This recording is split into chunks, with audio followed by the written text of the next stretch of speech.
Welcome to Aardvark Avarice. I am your host, Balki Bartakamos.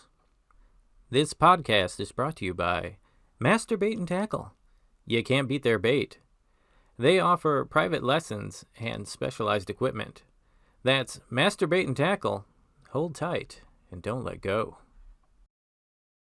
Let me begin by saying this is not a conspiracy. On that note, 49.84983, negative 95.54987. Isn't it true that nothing boosts your self-esteem like a good reaming from a dentist about the apocalyptic conditions of your oral hygiene, and how your decisions regarding the health of your teeth threaten not only your existence, but those around you as well? Dentists don't even sugarcoat it, do they? Or even try for the backhanded compliment. It's straight to, if you don't begin to floss, you will have gum disease, lose all of your teeth, never have sex again, and will be shunned for your repulsive and malignant choices in life. Expect to die young from dental infections or shame. Here's a pamphlet on proper flossing that I typically give to 5-year-olds. And it's no coincidence dentists drop their truth bombs when they are up to their wrist in your mouth, playing hookman on your teeth so that you have no means to hit them with a scathing, if not clever, retort. I think for my next cleaning, I'm going to start by popping a couple pieces of taffy, followed by a handful of peanuts, just so I get my money's worth. For fun, let's all start referring to our dentists as face proctologists. But I would wait until after your root canal, not before. The lucky few are those with insurance that pays for nitrous oxide. If I were one of those lucky few, I'd hit that baby before the dentist even came in the room. It would be the best for the both of us. I'm going to save on therapy for PTSD, and they save on auto body work because I won't know whose car to key. Obviously then, the AmericanDentalGroup.org is my favorite website.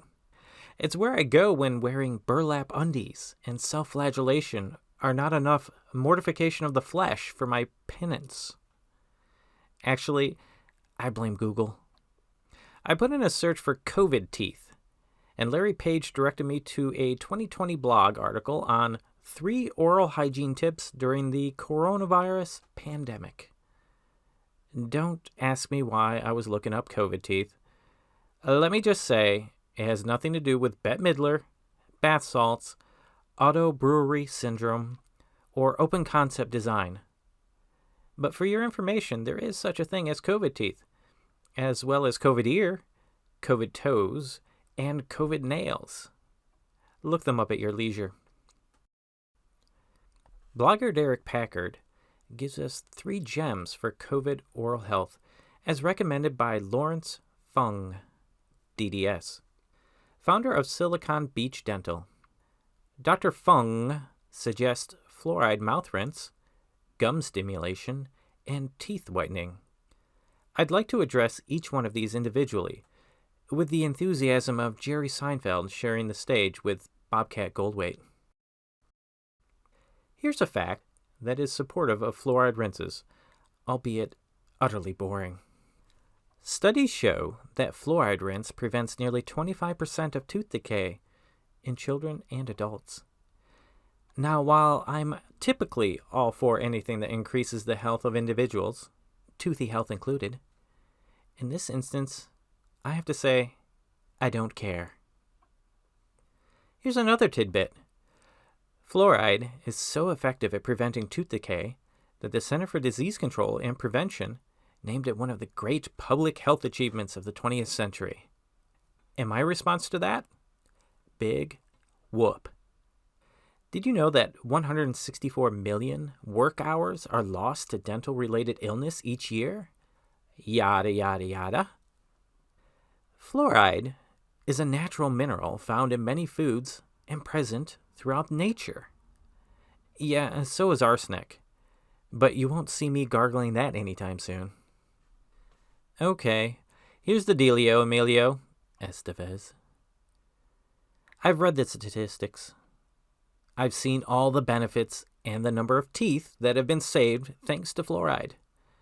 But barring it becoming the key to immortality, I can still say, I don't care. Let me explain. Was there ever a person in your life, usually somebody you have known for a long time, that has ingrained you with such deep-seated resentment, no action on their part will ever change that hatred? You know who I'm talking about. The catty girl in high school that always had some put down for your wardrobe? OMG. The nice thing about the hat is that it covers up the head wound that made you think it was a good idea to wear it in the first place. How about that boss that treats you like the pig footstool from Tim Burton's Alice in Wonderland? I love a warm pig belly for my aching feet. It doesn't even have to be someone you know personally. Sometimes the resentment is towards a reprehensible public figure. Self-indulgent socialites, predatory movie executives, and heads of political parties come to mind. It could be just one despicable act that fuels the dislike. Take, for example, Gail Berman, the head of Fox Entertainment, canceling Firefly. I don't care that she produced Buffy the Vampire Slayer or Angel before Firefly, or even Alphas and the Addams Family after. This self-proclaimed brown coat will never forgive that heinous transgression. For those moments, when I think about forgiving Ms. Berman, I remind myself that she also produced The Cape. That alone deserves a week in the stocks. Well, I house that same deep-seated resentment towards fluoride. My first experience with fluoride rinse was in the 5th grade at the impressionable age of 10, the perfect age to develop a lifelong aversion to what I like to think of as voluntary punishment for something you haven't done yet. Fluoride rinses are like having your mouth washed out with soap, only you didn't get the satisfaction of swearing first. My school offered fluoride rinses after lunch to any student whose parents were willing to sign off on it, and of course, my parents thought they were the responsible sort. The fluoride my school used tasted like Dial antibacterial soap with the consistency of runny snot, and you were expected to swish around this mouthful of soapy mucus for 2 minutes. Do you know how hard it is for a kid to hold any kind of liquid in their mouth for 2 minutes, let alone one that personifies post-nasal drip? Kids would inadvertently swallow it. It dribbled out. It was unintentionally inhaled into the sinuses where it morphed into a prickling vapor behind your eyes. It was accidentally expunged in front of the cute blonde girl and her equally cute brunette cousin, resulting in excruciating humiliation. Day after day, I endured this. From 5th grade right through 6th. That's 2 years, which in child years is like a decade of bitterness. I'm sorry, fluoride. Despite all your wonderful positives, I can neither forget nor forgive. Have you seen gum stimulators?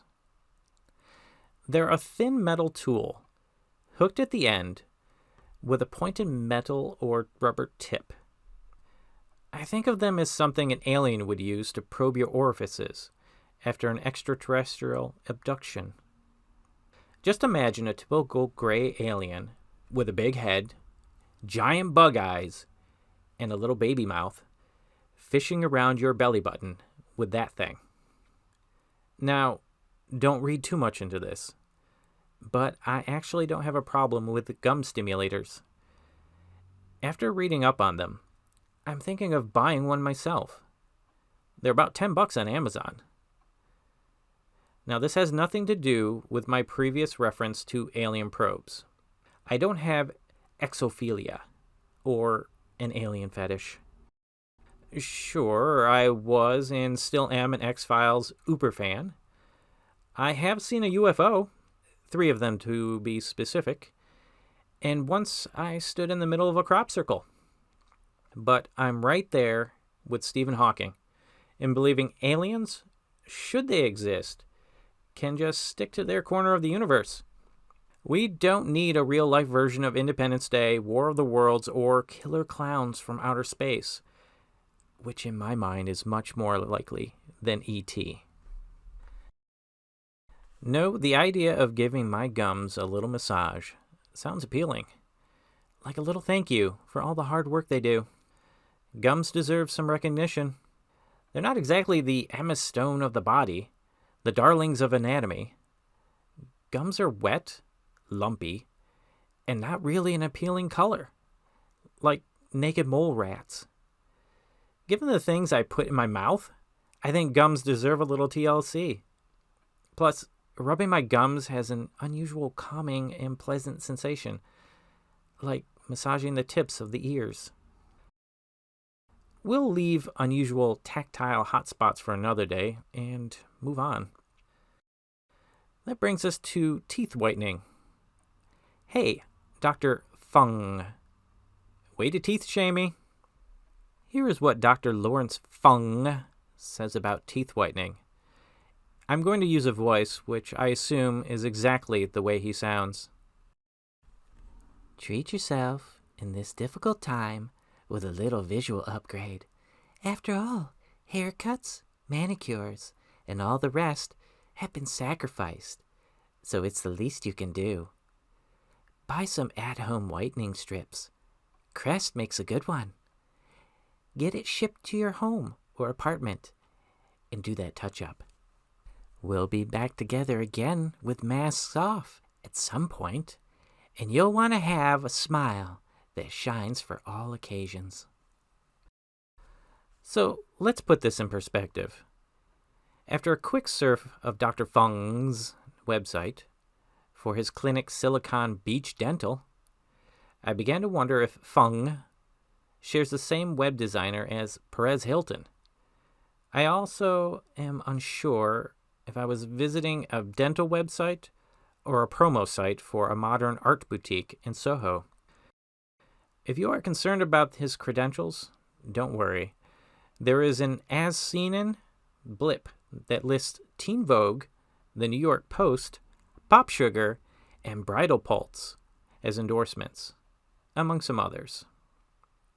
Dr. Fung's profile on the website About page has a glitchy GIF, or GIF, of him smiling while drinking coffee.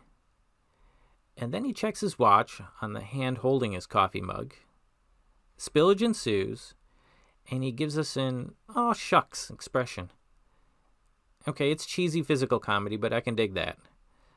I'm kind of a sucker for anything cheesy, but I'm not sure how I'd feel about him around my mouth with a dental drill.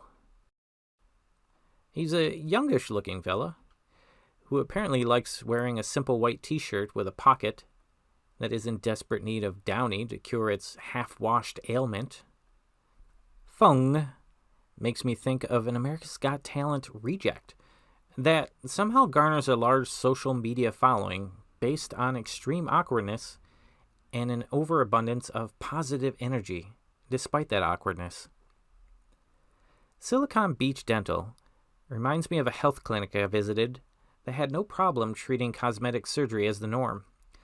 Facelifts, nose jobs, and breast enhancements were as commonplace as vaccinations, mammograms, and cholesterol tests.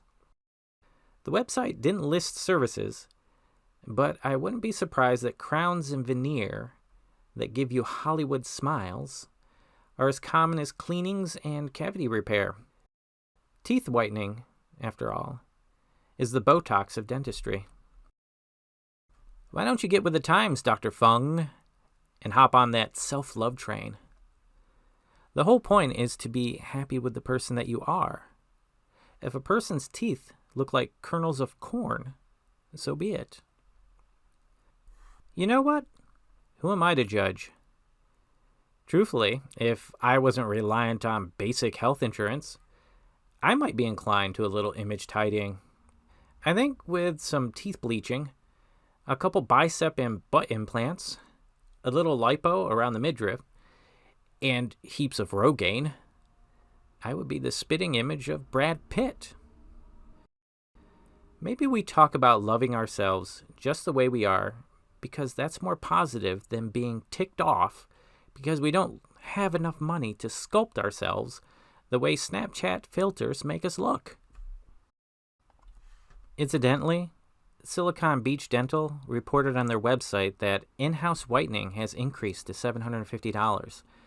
So keep listening, because right now, I make about enough to whiten a couple molars. Well, that wraps it up. Thank you for checking out Aardvark Avarice.